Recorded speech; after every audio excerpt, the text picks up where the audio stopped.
I'm here today for the children who are going to be injured if we do nothing to stop vaccine injury.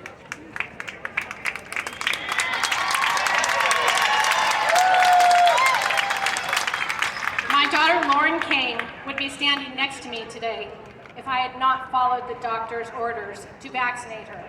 On April 27, 1994, I followed the CDC's guidelines and I gave Lauren a single vaccine, the DPT vaccine. That vaccine stole my daughter's health, it stole her life, it stole her future. It stole my opportunity to have other children, it stole my life, and it changed everything for us. In 1994, the live DPT vaccine was deemed safe by the CDC. Since then, the DTaP was replaced, the live cell. But at the time, I was told that the DPT live cell was safe. Because of the number of injuries from the DPT vaccine is why the 1986 Act was created. There were so many people that were getting injured by the vaccine. The pharmaceutical companies said, no, I don't want to make vaccines anymore. So our government stepped in and said, you make the vaccines and we will protect you. We will make it so you are not liable for the injuries.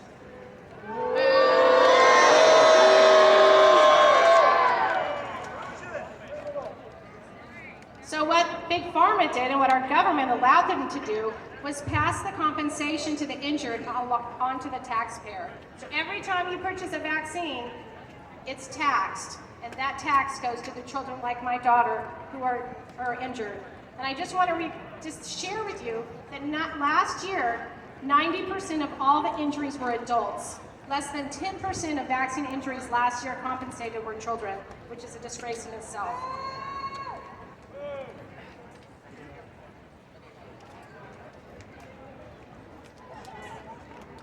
Sorry, it's a little hot, I'm melting. I have it here. Good job. I love you guys, you have no idea. I'm playing a joke on me, I'm sure it's Lorraine. So this program is called the National Vaccine Injury Compensation Program. It is the only time in America, the only place in America that you do not get due process. So if you are vaccine injured, you do not get a judge or a jury to see your case.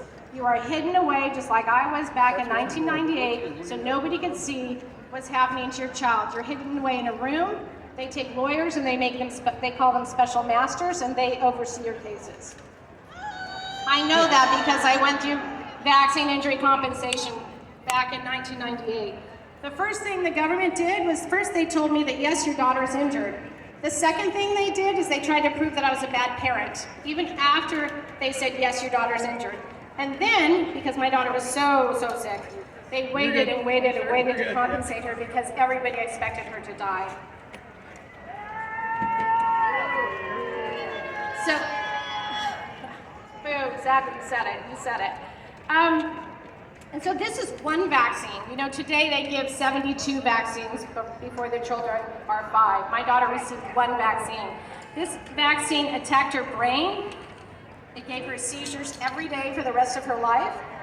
It deemed her cortically blind, nonverbal, wheelchair-bound, and she breathed out of a hole in her neck, was fed through a feeding tube, until she died at home in my arms at the age of 15. Today, I'm here to talk to you about crimes against humanity.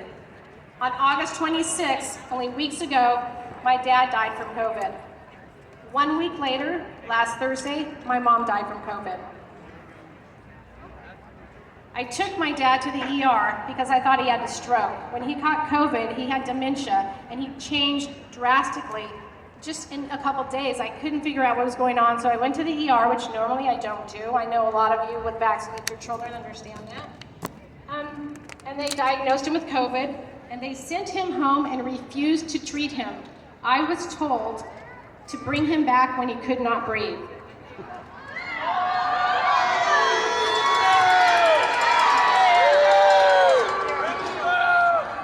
I begged the ER. See, people don't know sometimes when you're a parent of a vaccine-injured child, you spend a lot of time in the ER. I spent a lot of time in my life fighting with attorneys, lawyers, doctors. So I stand up. I do not back down when someone tells me go home. I do not back down when I am being judged for not vaccinating. So I begged the ER doctor. I explained to her about ivermectin, about HCQ, about Roganon, IV treatment. At that point, could have saved my dad's life. She listened to me somewhat, sent me home. I wrote to her and emailed her Dr. Corey's December 8, 2020 congressional report about how to treat COVID. I was not backing down for her, talked to the hospitals. I walked right over and talked to my dad's doctor, and I talked to my mom's doctor, and I gave them that information from Dr. Corey. You can go it, because we can't say Google. You can get that information. It's a list of all the things that you can do to treat COVID, because our hospitals are not treating COVID. All they did to my dad, actually I took my dad back home, and a week later, like I told the doctor, he's gonna die here at this hospital. Sent him back. Could not care for my dad at home. He was unable to eat, he was unable to walk, he was unable to stand up, he couldn't stop shaking. So I called 911 again, and they took him back when my dad died, just receiving basically the treatment to make him comfortable. I knew this was coming. I knew the first time that we were there, I knew this was going to happen to my dad because I could see it. Nobody would help me, and I called and called. I was living in a little town, Astoria, Oregon. No treatment, no ivermectin, no HCQ, no IV treatments. I want you to know this is very important, that I have never regretted my parents not being vaccinated. Not a single time. Never did I think that was going to save them. Never, never, never. Injecting an experimental drug that crosses the blood-brain barrier with safety studies that will not be completed before 2023 is just another form of medical roulette. I have been caring for my parents, living with them, feeding them 3 times a day for 7 months. They both had COVID morbidities. If both of my parents had received the proper treatments, they would have not had to die. I'm not saying that my parents were young. I'm not saying that my parents were healthy. I'm just saying they should have never died that way. It is inhumane. It is crimes against humanity when we allow people to die and when we know we can treat them.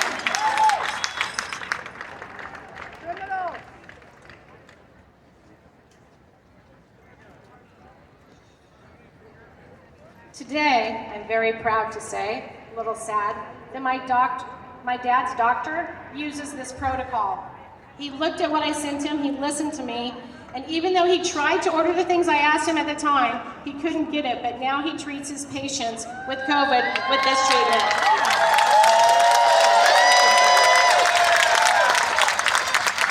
Sadly, it's too late for both of my parents. Again, this is crimes against humanity. Our medical professionals are refusing to treat dying patients with known proven treatments.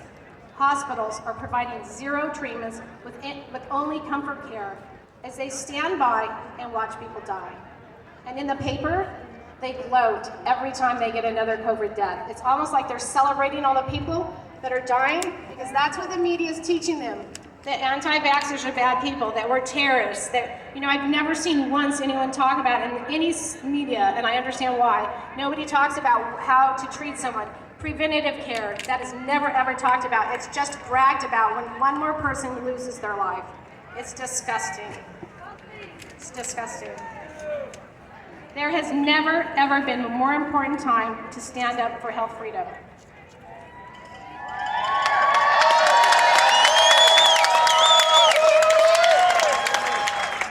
This is a critical time in history where we as a people, our tribe of health freedom advocates, must unite. We must share our resources, our stories, our wisdom, because the CDC has another agenda, and it has nothing to do with our health. The EUA countermeasures program can only be put in place if there are no other treatments available. So we all need to really understand what the countermeasures program means, why it's in effect, and why they won't prescribe things to help people, because this is a vaccine agenda. It's not about saving lives, it's not about taking care of people. The fact that Dr. Fauci, the CDC, the HHS refuses to treat COVID patients with an inexpensive and available protocol using known therapies constitutes, again, as crimes against humanity. I cannot say that enough today. This is why I'm here. I stand here today to continue this battle for health freedom in the name of my daughter, Lauren Kane, and both of my parents, our first responders, and all who are being called irresponsible by our government, our medical system, employers, peers, friends, and sadly, and family. I'm so grateful. I'm so proud to be here amongst you. Thank you, everybody. We all have to come together and just do what you're good at. I'm not saying do what I do, don't do what they do, but support the people. If you can't speak, if you can, whatever you can do, just find what you can do and stand up and make a difference, because there has never been a more important time than today. Thank you so very much.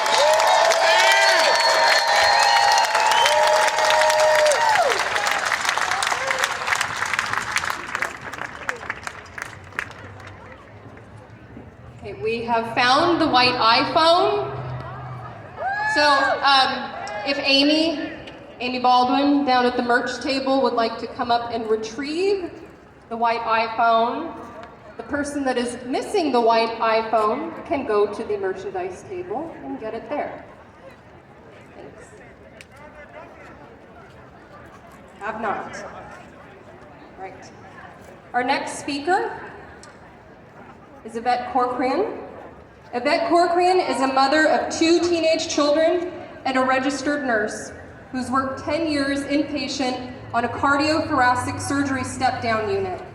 She then transferred her profession into the specialized nursing career of cosmetic and aesthetic dermatology, where she has worked for the last 13 years.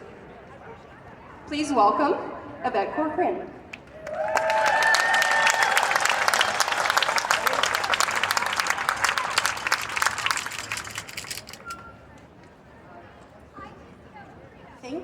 Thank you everybody. It's awfully hot out here. Thank you for enduring the heat. We're all sort of melting. So I'm here today speaking on behalf of myself as a mother and a nurse. I'm not advocating for or against these vaccinations. However, I am here today advocating against these unconstitutional mandates.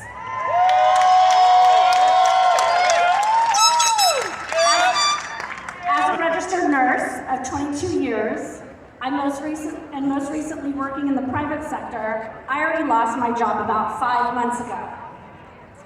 I lost my job due to COVID-related issues and these unconstitutional mandates. So I'm already living what many of you are fearing of losing your job, and it's not easy.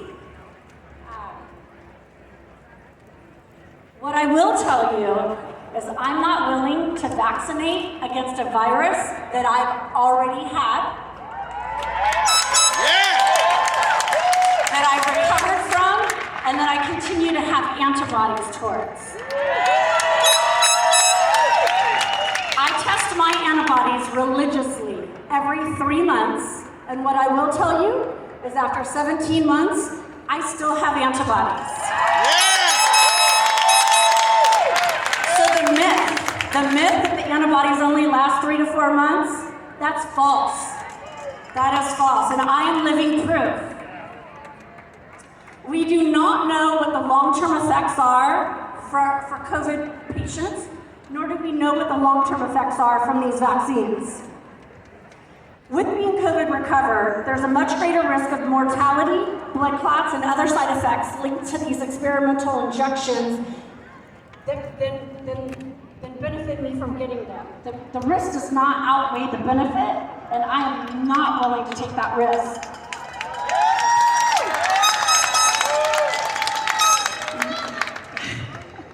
Natural immunity is far more superior than any experimental genetic therapy associated with risks and side effects. As you've already heard, there are no liabilities for these companies. None. And what I also want to mention is the vaccines that are out, none of them have full FDA approval. None of them. So what we've been told in the last couple of weeks, that they've misled us. The media's misled us and they ran with the narrative. The Pfizer shot was not fully FDA approved. What they did approve was Comirnaty, which is a shot that isn't even being distributed in the United States right now. So people are being misled. And regardless of if anything has an FDA approval or not, when there is a risk of death with a treatment, there must be a choice. Let me repeat that. When there is a risk of death, there must be a choice.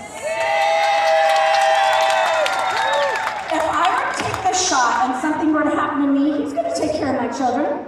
It's surely not our government, and it's surely not going to be these pharmaceutical companies. Yes, our children are already suffering from these mandates.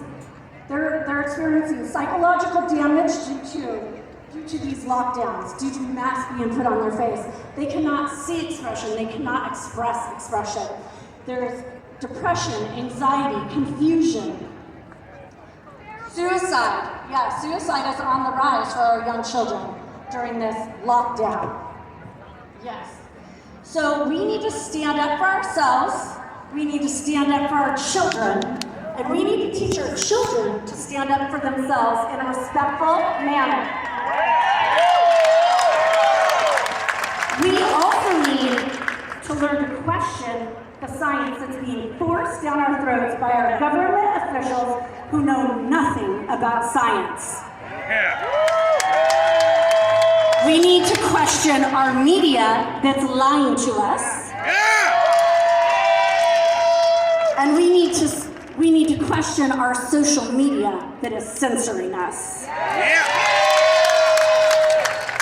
I'd like to talk to you a minute about San Francisco, the city where I live. The city, the most liberal, Democrat, compliant city in our nation. A city where people walk around outside with masks on their face even though they're 100 feet away from someone. Yeah, it makes a lot of sense. They're willing to roll up their sleeve and take this shot, and they're waiting in line for the booster shot because the first shot just wasn't effective. Yeah. Now we're one of the first cities that are implementing a vaccine passport. I can't go to restaurants. I can't go anywhere. I actually can't even go to Costco without a mask on, without them not allowing me to purchase food with an exemption. Like that. So, has anybody visited San Francisco lately? Have they seen how run down San Francisco is? Have they seen how many hundreds of businesses are boarded up, permanently closed, lifelong dreams destroyed because of these mandates? Do any of you want your cities to reflect San Francisco? No. If we do not push back against these mandates right now, every city in our beautiful state is going to reflect San Francisco in a matter of weeks. And you will no longer have anywhere to run and hide, or go out to dinner, or walk outside without a mask on your face. If we do not push back now, in California, many other states are going to reflect San Francisco and what California will become. And I don't think we want that, and I don't think the rest of our nation wants that. What I find so challenging to understand is because some people are afraid of this vaccine, fear is causing millions of people to give away their freedom and civil liberties. The very freedom our founding fathers fought and sacrificed for, including their lives. Why are people willingly giving away their freedom? One group's fear does not justify taking away another person's freedom and civil liberties.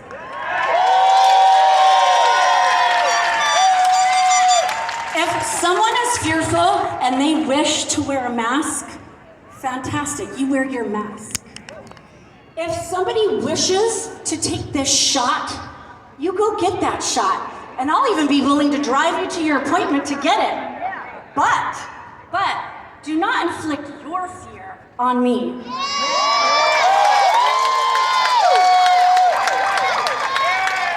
Do not make me do something with my body I am uncomfortable with.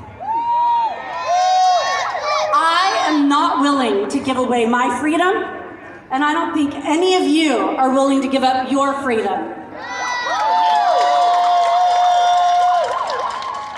So because of these mandates, my fear is I may never work as a registered nurse in San Francisco, in California, and quite possibly the rest of this great nation, unless we push back against this tyranny. As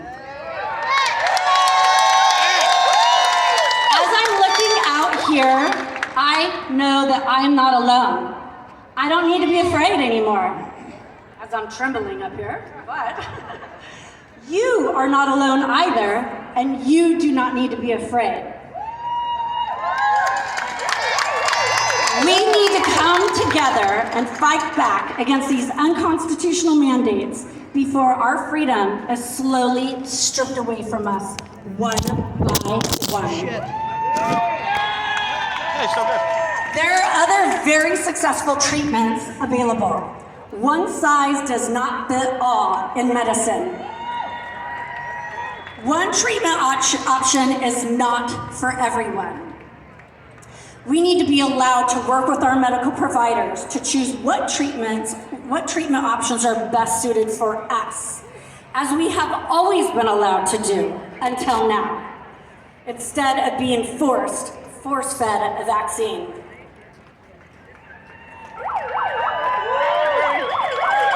For all of you out here fighting to retain your right to make your medical choices and fighting for your right to keep your job, I want to say thank you. Thank you to all of you from the bottom of my heart for being brave.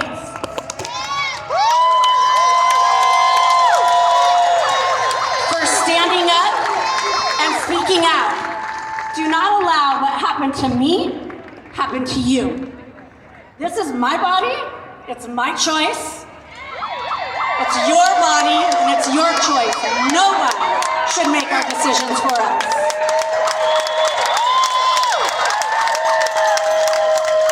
And I'm going to finish it off here with asking, how can we stand up for our freedom right now? What can we do this week? We can vote. We can vote to remove this dictator of a governor.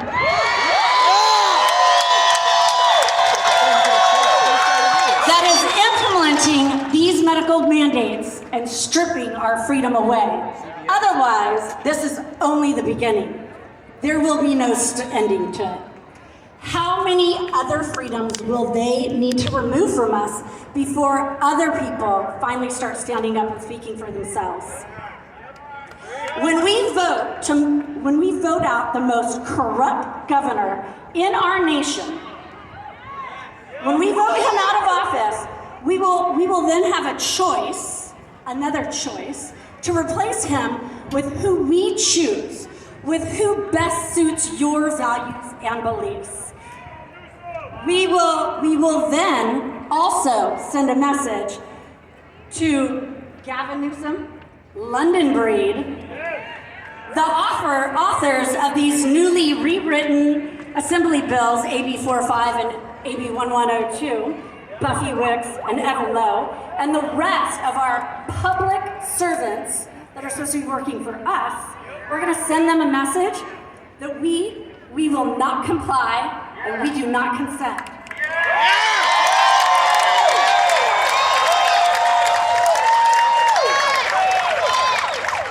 I'm not willing to give away, we we are not willing to give away our freedom, our jobs, or our ability to provide for our families.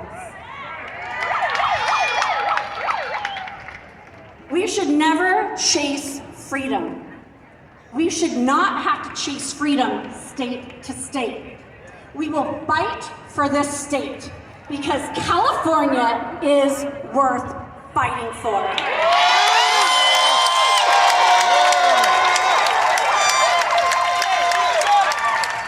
Please stand with me because when we work together, we make a huge impact.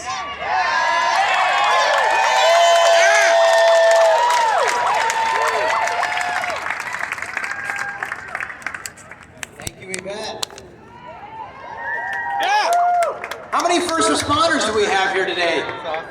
First responders. We got Alameda County firefighters over there. This big round of applause for them.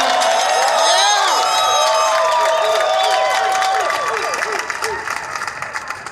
This really started out as something for first responders who are now dealing with these vaccine mandates, and it's just unbelievable, you know, the sacrifices and the risks that they take for us, and now they're facing unemployment if they don't do something they don't want to do. So, Judy Kataya is a retired fire captain from the City of Davis Fire Department. She spent 30 years in the fire service, including two seasons with CAL FIRE in the early 80s, fighting wildland fires. Since retiring in 2012, she has spent her time traveling all around the world until 2020. Her husband is also a retired fire captain, and they are parents of 2 young men in their 20s. Please welcome Judy Kataya.